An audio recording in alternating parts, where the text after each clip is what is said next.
الشيخ CMM زبير.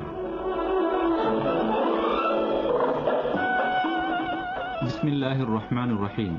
இளைஞர் இதயத்தின் அபிமான நேயர்களே, அஸ்ஸலாமு அலைக்கும் வரஹ்மத்துல்லாஹி வபரகாத்துஹு. இளைஞர் இதயம் நிகழ்ச்சியூடாக உங்களை சந்திக்க வாய்ப்பளித்த வல்ல அல்லாஹ்வுக்கே புகழ் அனைத்தும் அல்ஹம்துலில்லாஹ். அன்பான நேயர்களே, வழமை போன்று இன்றும் பல்வேறு சுவையான அம்சங்களோடு உங்களை சந்திக்க வருகிறது இளைஞர் இதயம். இதயத்தின் முதல் அம்சமாக உங்கள் சிந்தனைக்கு விருந்தாகும் ஒரு கருத்து. நபி ஸல்லல்லாஹு அலைஹி வஸல்லம் அவர்கள் சொன்னார்கள், பிரார்த்தனையை தவிர வேறு எந்த செயலாலும் விதியை மாற்றிக்கொள்ள முடியாது. நற்செயல்களை தவிர எந்த செயலாலும் ஆயுளை நீடிக்க செய்ய முடியாது. பிரார்த்தனையை தவிர வேறு எந்த செயலாலும் விதியை மாற்றிக்கொள்ள முடியாது. நற்செயல்களை தவிர எந்த செயலாலும் ஆயுளை நீடிக்க செய்ய முடியாது. ஆம் நேயர்களே, விதியை மாற்றிக்கொள்ள வேண்டுமா? பிரார்த்தனையின் பால் செல்வோம். எமது ஆயுளை நீடித்துக் கொள்ள வேண்டுமா? பால் செல்வோம். அது நபி ஸல்லல்லாஹு அலைஹி வஸல்லம் அவர்கள் எமக்கு கூறுகின்ற அறிவுரை. இதயத்தின் அடுத்த அம்சம் எண்ணமே வாழ்வு என்று சொல்லுவார்கள். எமது எண்ணத்தின் அடிப்படையிலே எமது வாழ்வும் அமைகிறது. எமது வாழ்வை சுவையாக மாற்றிக்கொள்வதும் எமது வாழ்வை சுமையாக ஆக்கிக் கொள்வதும் எமது எண்ணத்தின் அடிப்படையில் தான். வாழ்க்கையை சுவையாக மாற்றிக்கொள்ள நாம் என்ன செய்யலாம்? இந்த ஆக்கத்தை கேட்டு பாருங்கள். எமது செயல்களே எம்மை நிர்ணயிக்கின்றன என்கிற வாசகத்தை நாம் படித்த உடனேயே அது எமது மனதில் பதிந்து கொண்டு ஒரு சத்தமில்லா யுத்தத்திற்கு வித்திடுகிறது. எத்தனை உண்மையான வாக்கியம்! நாம் எதை நிர்ணயிக்கிறோமோ அவையே எம்மை நிர்ணயிக்கும் காரணிகளாக மாறுகின்றன.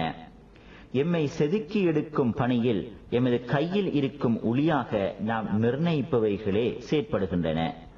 ஆக மொத்தம் ஒவ்வொருவரும் தம்முடைய எதிர்காலத்தை ஆக்குவதோ சிதைப்பதோ அவர்களின் வாழ்க்கையை நோக்கிய பார்வையில் தான் இருக்கிறது.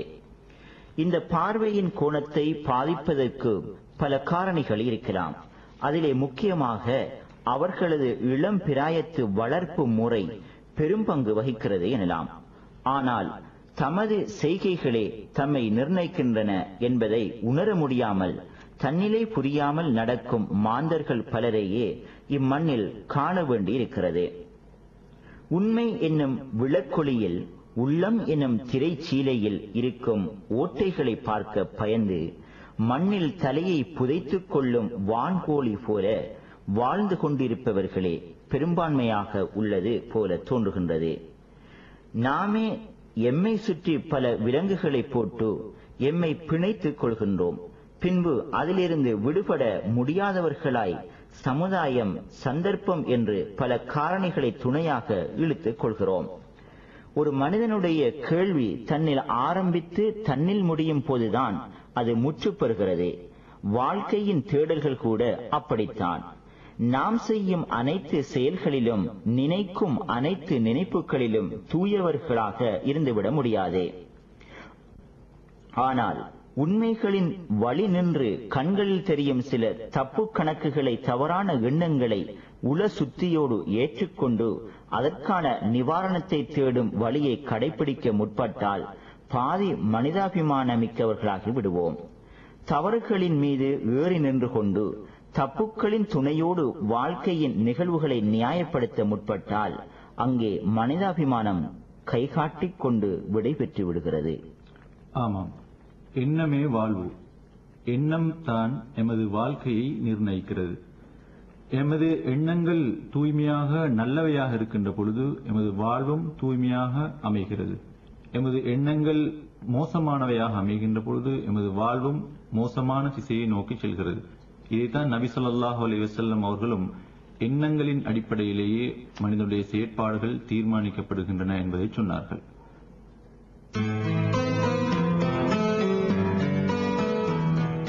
இதயத்தில் அடுத்த அம்சமாக வருகிறது சகோதரிகளுக்கு சில அறிவுரைகள் என்ற ஆக்கம். ஆதம் அலைஹிஸ்ஸலாம் அவர்கள் காலம் தொற்று இன்று வரை ஆக்கத்துக்கும் அழிவுக்கும் பின்னால் நிற்பது பெண்கள் தான் என்கிறார்கள். அழிவு பாதை நமக்கு வேண்டாம் சகோதரிகளே. எம்மால் ஆனவரை ஆக்கத்துக்காக உழைக்க வேண்டும். அவ்வாறாயின் அதற்கான சில செயற்பாடுகளை வாழ்வில் நடைமுறைப்படுத்தி பார்த்தால் என்ன? இஸ்லாத்துக்காக மறுமைக்காக உழைக்க ஒரு கொள்கையுடன் கல்வியை மேற்கொள்ளுங்கள். இஸ்லாமிய சமூகத்துக்காய் வாழ அதிகம் முயற்சி செய்யுங்கள். பாதையில் பணிவாக செல்லுங்கள். நீங்கள் ஒரு முஸ்லிம் பெண் அல்லவா? ஷரியத்துட்பட்ட ஆடைகளை அணியுங்கள். ஹிஜாப் அணிதல் ஃபர்த் என்பதை மறவாதீர்கள். அதில் என்ன பெரிய கஷ்டம்? உங்கள் சகோதரிகள் அணியவில்லையா என்ன? பிறர் வீட்டுக்கு சென்று படிக்க நேர்ந்தாலோ, உங்கள் வீட்டில் பிறர் வந்து படிக்க நேர்ந்தாலோ ஆண் மாணவர்களுடன் பேசுவதை தவிர்த்து விடுங்கள். உங்களது ஜூனியர்களுக்கு பாடம் படிப்பித்து கொடுப்பது மட்டும் உங்கள் கடமை அல்ல. அவர்கள் இஸ்லாமிய நெறியில் வாழ்வதற்கான ஊக்கத்தை ஏற்படுத்தி கொடுங்கள். அவர்களின் ஈருலக வெற்றி உங்களதும் வெற்றி அல்லவா? உங்கள் தம்பி தங்கையருக்கு வளமான அல் குர்ஆன் ஓதல் கல்வியை வழங்குங்கள். அவர்களுக்கு முன்மாதிரியாய் வாழுங்கள். தயவு செய்து பாதைகளையும் பாடசாலைகளையும் டியூஷன் வகுப்புகளையும் பீச்சாக பார்க்காக மாற்றிவிடாதீர்கள். கல்விக்கு மதிப்பளியுங்கள்.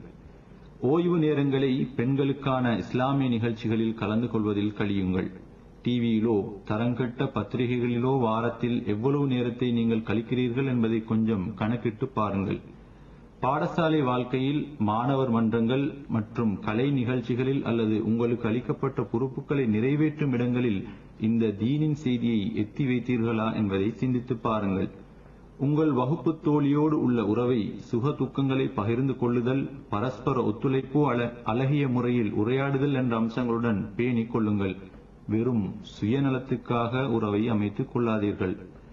உங்கள் வீட்டுக்கு பக்கத்தில் பாடசாலை செல்ல வாய்ப்பு கிடைக்காத உங்களை போன்ற பெண்கள் இருக்கக்கூடும். அவளுக்கு அல் குர்ஆனை ஓதிக் கொடுக்க, அடிப்படை எழுத்தறிவை போதிக்க கொஞ்ச நேரத்தை ஒதுக்குங்கள்.